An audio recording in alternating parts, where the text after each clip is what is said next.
Hey everyone, it's Skylar. Welcome back to my channel, and we're on to day 13 of 31 days of November challenge month. Now, this day was the most easiest one I've picked in all of this so far, and it's actually a musical from the 1970s. Now you're thinking, has she chosen this one or has she chosen that one? Well, in fact, I've actually chosen a movie that Laurie Holt has already reviewed on this review challenge month, and I just wanted to do a review my way. So you've heard this film from Laurie's perspective, now you're going to hear it from my perspective. It is the movie Grease from 1978, directed by Randall Kleiser, produced by Robert Stidwood, Alan Carr, screenplay by Bronte Woodward, Alan Carr, based on the Grease, I think it's like the play and book by Jim Jacobs and Warren Casey, starring John Travolta as Danny Zuko, Olivia Newton-John as Sandy Olsen, Stockard Channing as Betty Rizzo, Jeff Conaway as Kinnicky, Barry Pale as Doody, Michael Tucci as Sonny Lettieri, Kelly Ward as Roger Putsey, Didi Conn as Frenchie, Jamie Donnelly as Fran, and Dina Manoff as Marty Maraschino. They are all basically the T-Birds and the Pink Ladies, and the other characters are all the others. So Eve Arden is Principal Gretna Marie, Dodie Goodman is Vice Principal Blanche Hodel, Sid Caesar is Coach Calhoun, Eddie Deason is Eugene Felsnick, Susan Buckner as Patty Simcock, Lorenzo Lamos as Tom Chisholm, Dennis C. Stewart as Leo Balmundo, Annette Charles as Charlie Chacha Di Gregorio, Joan Blondell as Vi, Ellen Travolta as Waitress, by the way, no relation to John Travolta, Frankie Avalon as the Teen Angel, Ed Burns, slash Fairy Godmother, Ed Burns as Vince Fontaine, Shannon Na as Johnny Casino and the Gamblers, Alice Ghostley as Mrs. Murdoch, Daryl Zwerchling as Mr. Lynch, Dick Patterson as Mr. Ruddy, Fanny Flagg as Nurse Wilkins, and Michael Byrne as Mike. Movie starts off with it being the summer of 1958. Danny Zuko and Sandy Olsen meet on the beach and fall in love. Then the summer comes to an end and Sandy says she has to go back to Australia and may never ever see each other again. But Danny says that their love is only just starting. Then it's the start of the senior year at Rydell High School. Danny, who is the leader of the T-Birds, Anna Greaser, and the members are Kinnicky, Doody, Sonny, Putsey, and they see the Pink Ladies, who are a popular bunch of girls, and they are Rizzo, Frenchie, Marty and Jan. Then Sandy arrives at the school because her parents didn't return to Australia, and bumps into Frenchie, who wants to drop out of high school and become a beautician. Then Sandy and Danny tell the group what happened during the summer, with Sandy telling the truth, how it was romantic, and Danny exaggerating a bit by saying it was more sexual. Then Sandy tells the girls that the boys' names was Danny Zuko, so Rizzo arranges them both to meet, but Danny does a bad boy attitude to Sandy, which upsets her and runs off. Then Frenchie asks everyone to a pyjama party, and Sandy is ill from trying a cigarette, drinking, and having her ears pierced by Frenchie. Then the T-Birds try to crash the party. Then Kinnicky, in Kinnicky's car, but with Danny feeling guilty, he leaves. And then Rizzo does, because she ends up making out with Kinnicky, who later on becomes an item. Then both of them get disturbed by Leo, who is the leader of a rival gang called the Scorpions. Along with Cha-Cha, his girlfriend, have a car race against each other. Then Danny tries to impress Sandy by talking to Coach Calhoun to be a runner. He and Sandy soon go on a date. but the T-Birds crash it, and Rizzo and Kaneki start to argue and then go partying. Then Frenchie is on her own and gets a visit from a guardian angel and tells her to go back to school. And Frenchie now has bubblegum pink hair at the school. Then at the school dance, it's on live television and hosted by DJ Vince Fontaine and flirts with Marty. Rizzo and Kaneki try to make each other jealous by bringing along Cha-Cha and Leo to the dance. And Danny and Sandy come to the dance and should win, but before the winners are announced, Sonny separates Danny and Sandy. Then Cha-Cha and Danny start to dance and they end up winning the dance contest. Then Danny takes Sandy to a drive-in movie theatre to make it up to her, but Danny makes a horrible pass at her and Sandy gets out of the car and leaves.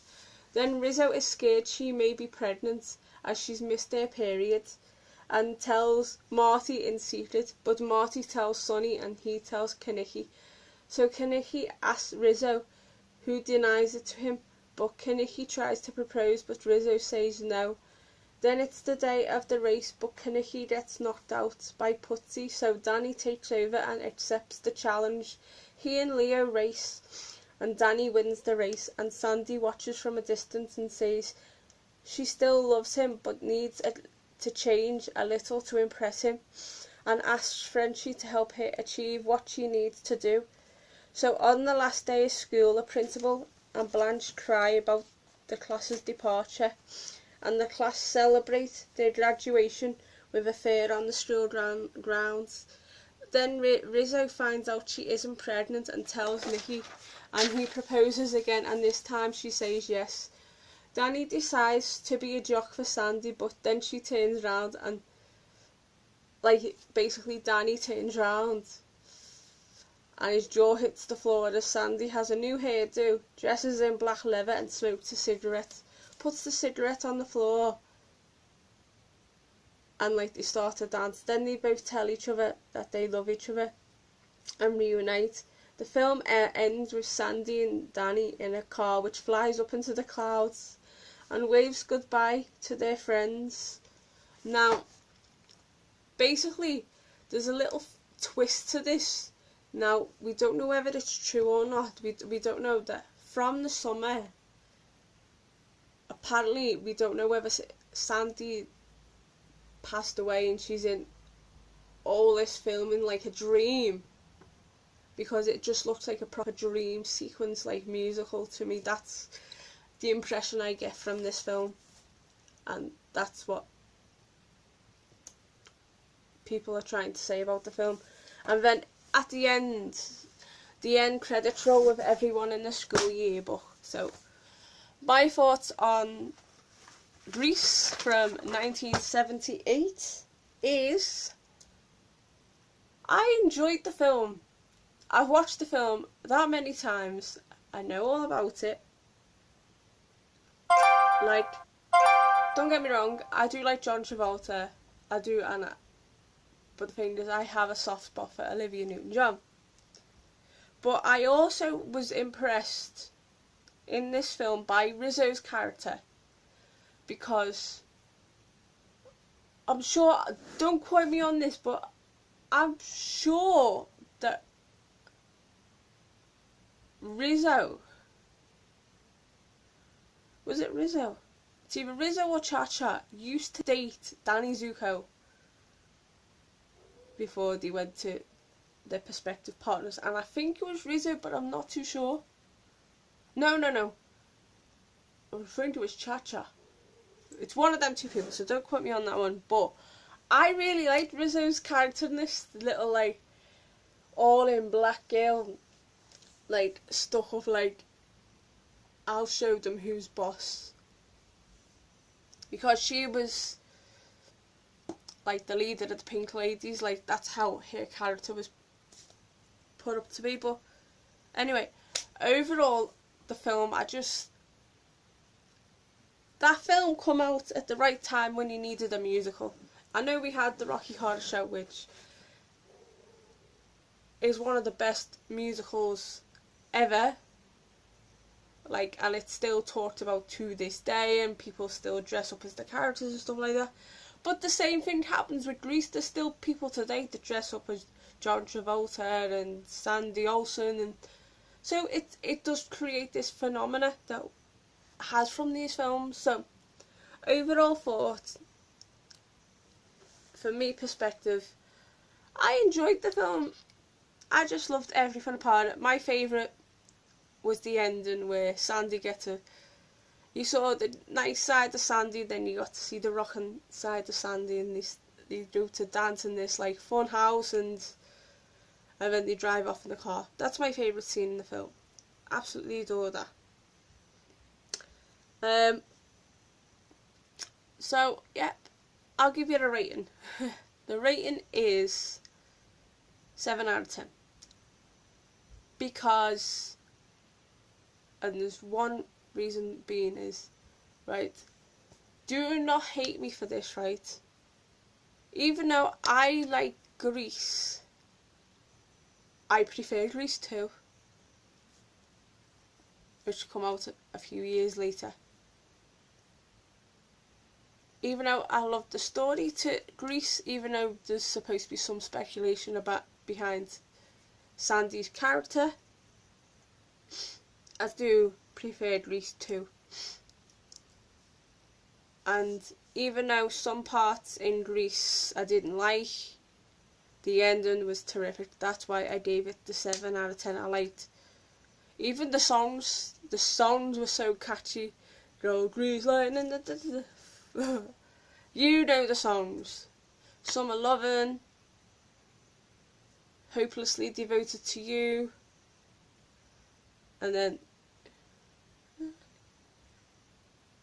I'm just thinking of the words in my head.